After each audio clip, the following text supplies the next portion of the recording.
Hey, Kyle. I think everybody knows that Draisaitl's been a pretty impactful offensive player the last number of years. Now that you're here and up close seeing it, can you maybe speak to the attention to detail he seems to be putting on both sides of the puck? And you've been around the league a long time. What do you make of that? Yeah, it's important.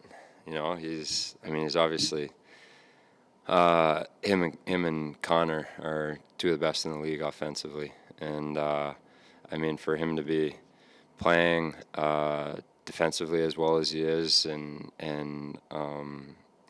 leading by example, it's great. It's a big boost to our team.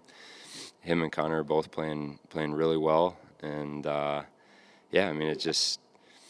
it makes us offensively more threatening, because if defensively we're there to protect our zone, we can transition faster and be offensively more threatening to jump in off the rush and whatnot. So they're playing really well, and defensively as well, and it's cool to see. Mike Smith, there's a competitive element that he brings. Can you maybe just discuss if that has an impact on the group? You know, when he's in there, that intensity and competitiveness that he tends to bring to his starts. Yeah, no, he's played really well, and like you said, he brings that intensity, obviously in games, but also in practice. So it's you go in on Smitty, you got to bear down, and you practice like you play, right? So it brings the best out of everybody. Derek Van Diest, Post Media. Hey, Kyle, I know there's always kind of an adjustment when you come to a new team, but this year there was no training camp, there was no exhibition games, I guess. How tough was the adjustment this year to a new team, and how you feel it's coming along now? Yeah, there's always an adjustment, like you said, and obviously I haven't offensively contributed as much as I'd like, and that's something I'm working on, and to be honest, the past 3 or 4 games, I've really started to feel my legs come around and starting to feel good, and more my game, where I'm skating and in motion to create plays, and just it all comes from my legs, and they're coming around and starting to feel good. They always say that when you're solid defensively, eventually your chances will lead to chances offensively. Do you have to be careful not to force that when the offense is coming, just remain solid defensively and wait for those chances to come? Yeah, it's a tricky balance, right? Everybody's game is a little bit different, and trying to find a way to get comfortable and play your game. It's just it can take a bit of time, but like I said, I'm working on it, and the past few games I've been feeling better. Mark Spector, Sportsnet. So you were the same guy. You're a high draft pick. You join a team. It's all about offense, right? You're supposed to get a bunch of points because they picked you so high. At what point in your career do you start to figure out that, man, there's two sides to the puck, and it's not all about scoring, sort of the way Leon's talking right now? How does that whole transformation happen now? Well, I was never at the level that Leon and Connor are at, so it's a little bit different. But it's just maturity, right? It's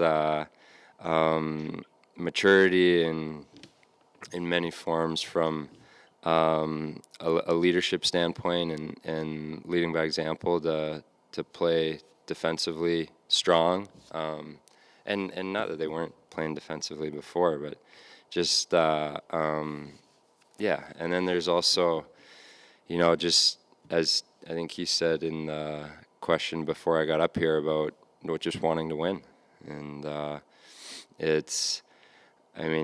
you have to be a balanced team and a strong defensive team, whether you're full lockdown and willing to play in your zone for periods of time, but you're just really sturdy, or whether you're just strong defensively from a sense of you don't want to let the other team set up in your zone, and you want to get out as fast as possible, which is also a good form of defense. And then, I mean, that allows you to take advantage of your offensive opportunities. So, he's doing a great job, and I think it just comes with maturity, which you're seeing them mature. Thank you. Well, next question, Jim Matheson, Post Media. Kyle, Line is not in Winnipeg anymore. Does their power play change a lot? He seemed to be in the Alex Ovechkin spot where he just wind up for a shot. Does their power play look different when he's not on it? I mean, he's got a great shot, a really good shot, and something that you had to respect. But, I mean, they have a bunch of different weapons, right? Like, you got Scheif there. I mean, Wheeler's a really good passer. They have several different options that they can go to, and guys that will step in and take advantage of the opportunity that Line left available. So, I mean, they're a good team and a good power play. And does Lowry create problems for a lot of teams as a big shutdown center? A lot of teams don't have that. Yeah, he's a good player. He's good in the face-off circle. He's strong, plays his role well, and I mean, he's a good player. Kelly Moore, CJOB. Hey, Kyle, just piggybacking off of some of Maddie's questions, you were part of what was a pretty good rivalry for those 3 years when you were in Nashville. There were some pretty good battles. How much has this team changed, if anything, from your recollection from the first two meetings this season compared to when you were playing against them in Nashville?